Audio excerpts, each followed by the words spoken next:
Yeah, there's a lot of negative stereotypes about Manurewa. We're a bunch of hoaries. Yeah, no Hekes.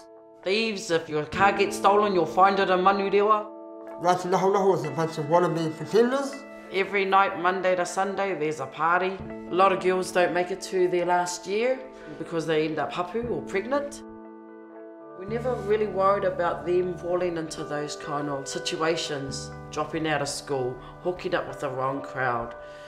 Them knowing who they are, their taha Māori, their reo, their tikanga, that's what's kept us grounded. Them growing up with whānau that love them, like truly unconditionally, that's what's kept us together. Success has become a normal way of living for a lot of families now in Manurewa. It's highlighting something positive, and it's also putting that spotlight onto a community that's normally shown in a negative light. Yeah.